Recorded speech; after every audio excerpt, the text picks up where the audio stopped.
Hi friends, welcome to Zaag Zoog Kitchen. இன்னைக்கு நம்ம Zaag Zoog Kitchenல பார்க்க போறது ரொம்பவே சாஃப்ட்டா பூ மாதிரி இடியாப்பம் எப்படி செய்யறதுன்னு பார்க்கலாம். கைகளால பிசைஞ்சு கஷ்டப்படாம கைவலி இல்லாம ஈஸியா பிழிஞ்சு 10 நிமிஷத்துல சாஃப்ட்டான இடியாப்பம் ரெடி பண்ணிடலாம். குழந்தைகளுக்கு பிடிச்ச மாதிரி சிரஞ்சை யூஸ் பண்ணி அதில் டிசைன் செஞ்சு நூடுல்ஸ் மாதிரியே இடியாப்பம் டிஃப்ரெண்ட்டாக செஞ்சுருக்கேன். நான் 3 விதமான அச்சில் சேர்த்து பிழிஞ்சு எடுத்துட்டு அதே மாதிரி 3 விதமாக இடியாப்பத்தை வேக வச்சு எடுத்திருக்கேன். இந்த வீடியோவில் ஈஸியாக பிகினர்ஸ் கூட இடியாப்பம் செய்கிறதுக்கு பல ட்ரிக்ஸ் அண்டு டிப்ஸும் சொல்லியிருக்கேன். வீடியோவை ஸ்கிப் பண்ணாமல் பாருங்கள். வாங்க ஃப்ரெண்ட்ஸ், இந்த டேஸ்டியான சாஃப்டான இடியாப்பம் எப்படி செய்யறதுன்னு பார்க்கலாம். ஃப்ரெண்ட்ஸ், இந்த வீடியோ உங்களுக்கு பிடிச்சிருந்ததுன்னா லைக் பண்ணி ஷேர் பண்ணுங்க. சப்ஸ்கிரைப் பண்ணாதவங்க சப்ஸ்கிரைப் பண்ணிட்டு பெல் ஐகானை கிளிக் பண்ணிக்கோங்க. இந்த வீடியோ உங்களுக்கு பிடிச்சிருந்ததுன்னா வீடியோக்கு ஒரு லைக் கொடுங்க ஃப்ரெண்ட்ஸ்.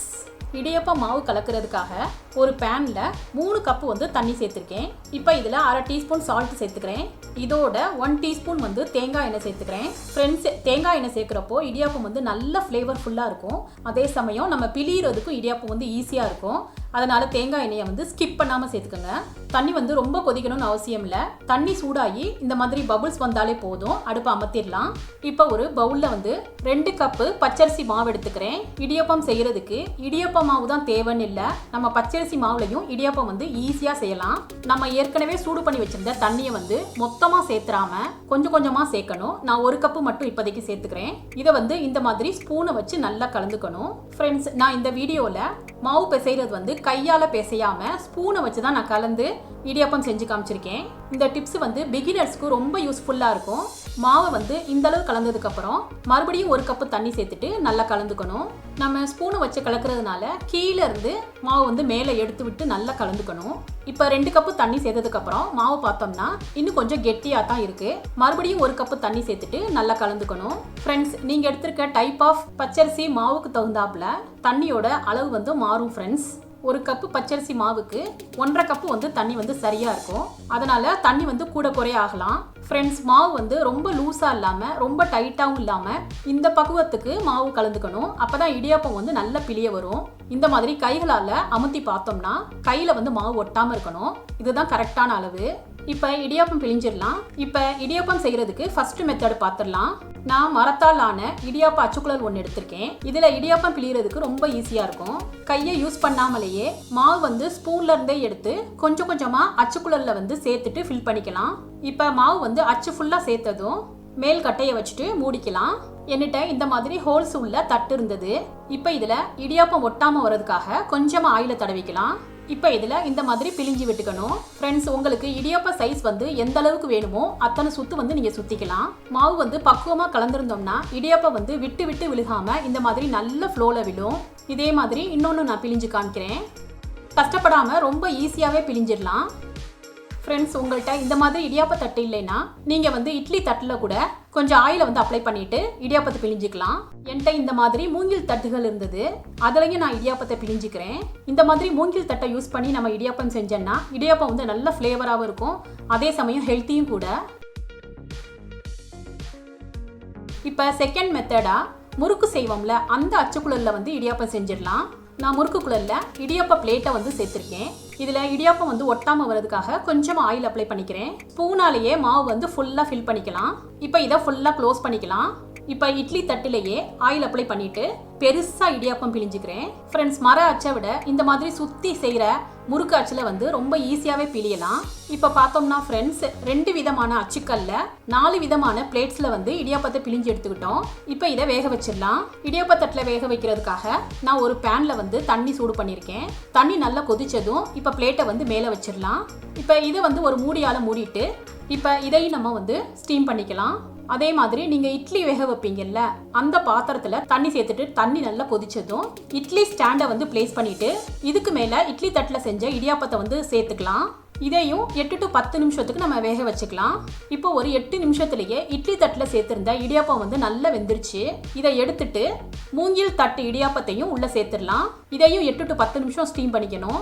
இப்போ மூங்கில் தட்டு இடியாப்பம் வெந்ததுக்கப்புறம் இதை எடுத்துட்டு இட்லி தட்டில் பிழிஞ்சிருந்த பெரிய இடியாப்பமும் செஞ்சுருந்தோம்ல, அதையும் சேர்த்துட்டு ஸ்டீம் பண்ணிக்கலாம். இப்போ ஒவ்வொரு இடியாப்ப தட்டாக பார்த்துடலாம் ஃப்ரெண்ட்ஸ். இப்போ இந்த தட்டில் இடியாப்பம் செஞ்சுருந்தோம்ல, இது நல்லா குக் ஆயிடுச்சு. இதை எடுத்துட்டு இன்னொரு தட்டை நம்ம இதில் பிளேஸ் பண்ணிட்டு குக் பண்ணிக்கலாம். இந்த மாதிரி செய்யறது சிங்கிளாக தான் இடியாப்பம் செய்ய முடியும். ஆனால் இதை வந்து சீக்கிரம் செஞ்சிடலாம். 2-3 மினிட்ஸ்லயே இடியாப்பம் வந்து குக் ஆயிரும் ஃப்ரெண்ட்ஸ். இப்போ இதை திருப்பிட்டு காமிக்கிறேன் பாருங்க. நான் எப்போவுமே இந்த மாதிரி மெத்தடில் தான் இடியாப்பம் செய்வேன். சீக்கிரம் செஞ்சிடலாம். இடியாப்பம் எவ்வளவு சாஃப்டாக இருக்குது பாருங்க.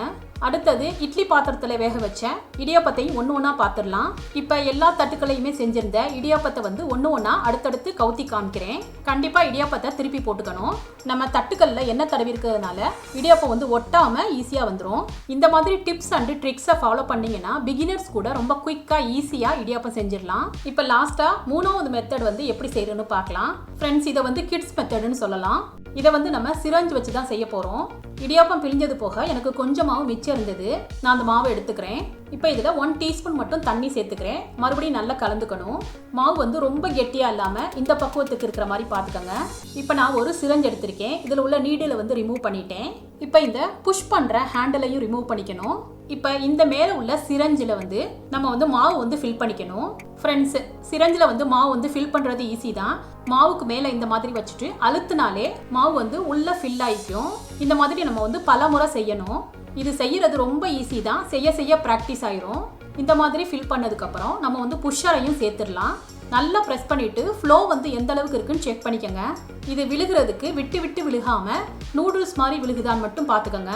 இப்போ ஒரு பிளேட்டில் லைட்டாக ஆயில் தடவிக்கணும். இப்போ நம்ம டிசைன் பண்ண ஆரம்பிச்சிடலாம். இப்போ நம்ம சிரஞ்சை யூஸ் பண்ணி இந்த மாதிரி சர்க்கிளாக நம்ம வந்து டிசைன் பண்ணிக்கணும் ஃப்ரெண்ட்ஸ். சர்க்கிளை வந்து கண்டினியூட்டியாக இந்த மாதிரி ரவுண்டாக சுற்றி டிசைன் மாதிரி நம்ம செஞ்சுக்கணும்.